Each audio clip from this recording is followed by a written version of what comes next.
Good morning, algebra class. Today we are learning how to solve quadratic equations with square roots.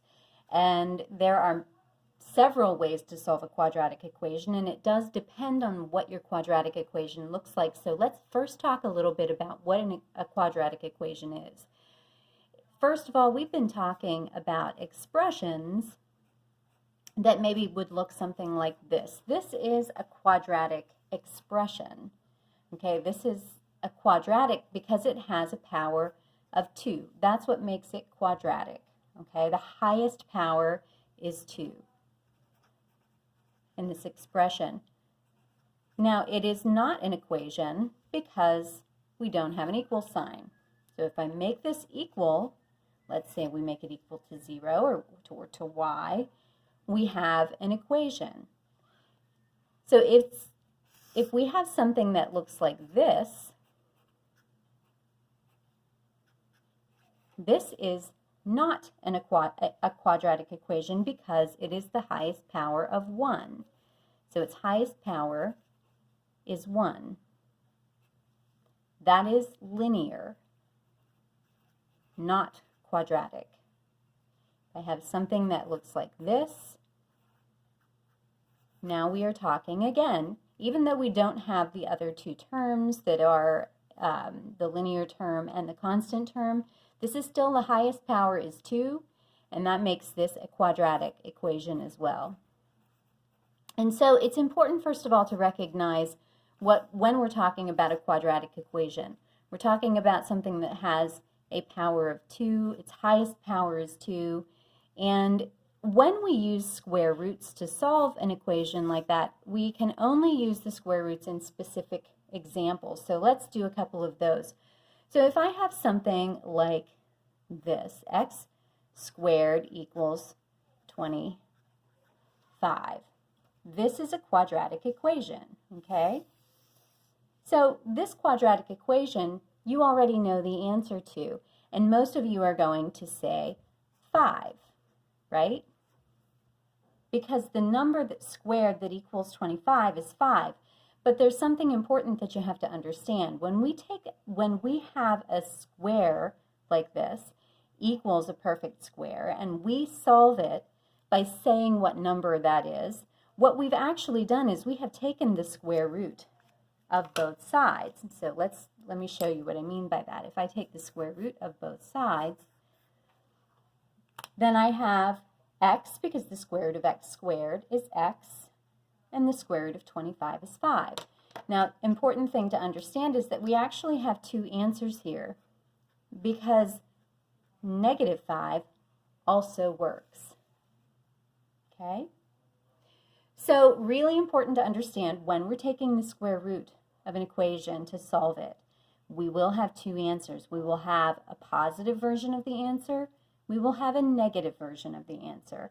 Let's do another one of those just so you can see it. If I have x squared equals 36, what I'm going to do to solve that is essentially I'm just going to take the square root of both sides. That's what we're doing. And my answer is going to be plus or minus, you'll see that also, and I always write mine upside down, so just ignore that. Usually the plus is on top, and I even say it that way, but I put my minus there. Plus or minus 6, and that is two different answers, guys. So it's positive 6 and negative 6.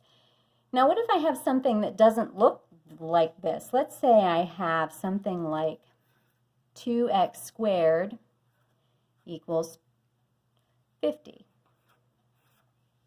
Okay?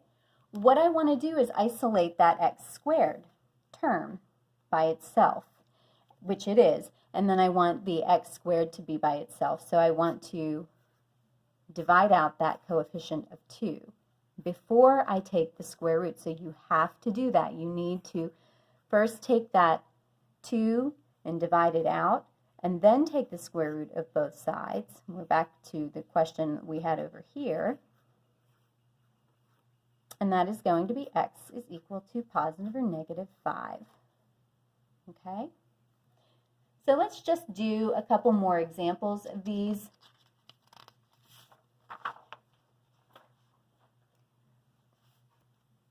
if I have something like x squared plus 7 equals 88. Same deal. We want to get the x squared by itself on one side, just like if you're solving for x. You want to first isolate that x squared term. And I do that by subtracting 7 on both sides. I get x squared equals 81. And then I take the square root of the x squared.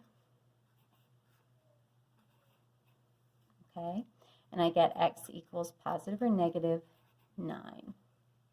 All right, let's do one more. 2x squared minus 16 equals x squared. Now I have 2x squareds here.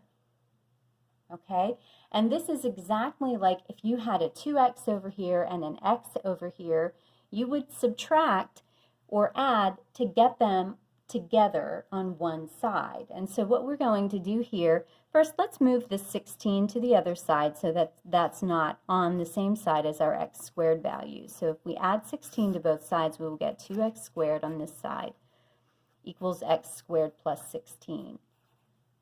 Then I'm going to subtract the x squared that's over here, and exactly like we would if there were it was just an x term. This is 2 minus 1, which is just x squared. This is 0 and 16. So then we take the square root of both sides.